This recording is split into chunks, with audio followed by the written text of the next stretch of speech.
গ্রাম এলাকা, সন্ধ্যার দিকেই ঘুমিয়ে পড়লাম।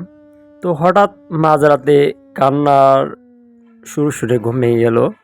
কে যেন অজোরে কান্না করতেছিল আমার বাড়ির পাশে, 2 মিনিট লাগে।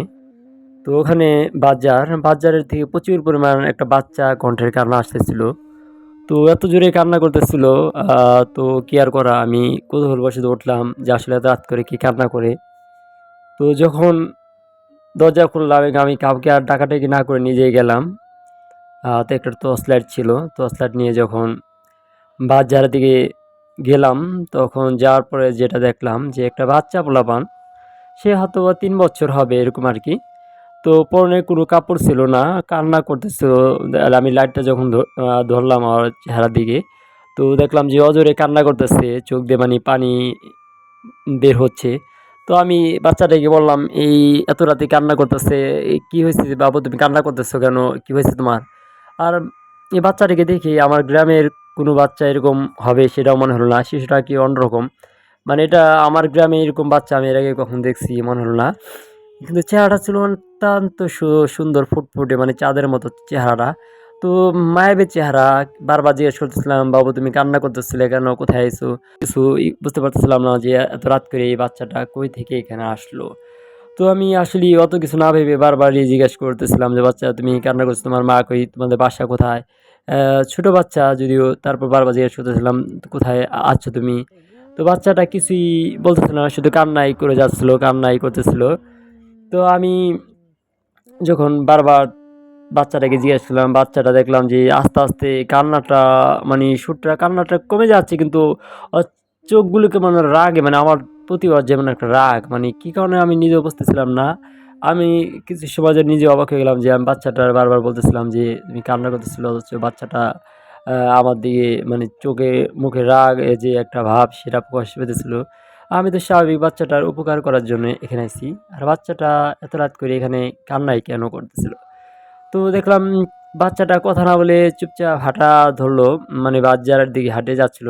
আমি ভাবলাম কার বাচ্চা রাত করে যাবে। রাত করে শিয়াল আছে, আর অন্য পশু পাখি থাকতে পারে, ক্ষতি হতে পারে। একটা বাচ্চা বললাম রাত করে ভয় পাইতে পারে। তো আমি যখন বললাম, "এই বাচ্চা, তুমি এদিকে আসো। কোথায় যাবে তুমি? আমার কাছে আসো। তোমার কোন বাড়ি তোমার?" তো আমি চেষ্টা করতেছিলাম বাচ্চাটার সাথে কথা বলার জন্য। কিন্তু বাচ্চাটা কথা তো বলতেছিল না। তো বাচ্চাটা যেটা হলো, বাজার দিকে একটু যখন বাচ্চাটা ভিতরে গেল, আমিও বাচ্চাটা ধরতে যাবো। সে সময় বাচ্চাটা হঠাৎ চোখের একটা পলক, পড়তে যেই টাইমটা বাচ্চাটা গায়েব হয়ে গেল। আরে! কি অবস্থা? এখানে না এতক্ষণ ধরে একটা বাচ্চা দেখলাম, বাচ্চাটা গেল কই? তো আ চোখের তো ভুল হইতেই পারে না, যেহেতু এতক্ষণ যাবৎ বাচ্চাটা দেখতেছি। তো ২য় পলকে আবার আশেপাশে লাইট ধরার পরে আবার যেটা দেখলাম, আসলে কি বলবো আর।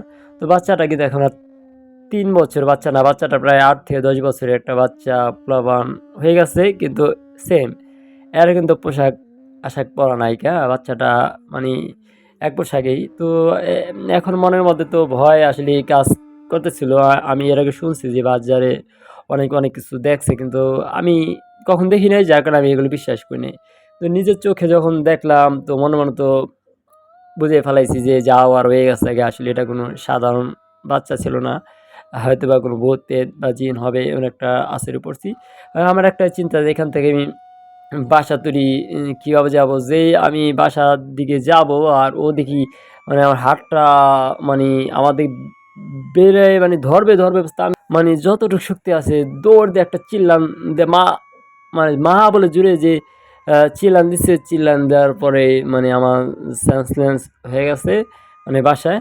এরপর সকালে যখন জ্ঞান ফিরে এলো, তখন দেখলাম যে মা যারা ছিল সবাই নিয়ে ঘরে নিচ্ছে। এরপর কবিরাজ ঝাড়ফুঁক করছে। এরপর প্রায় ৪-৫ দিন একটু অসুস্থ থাকার পরে আরকি সুস্থ হইছি।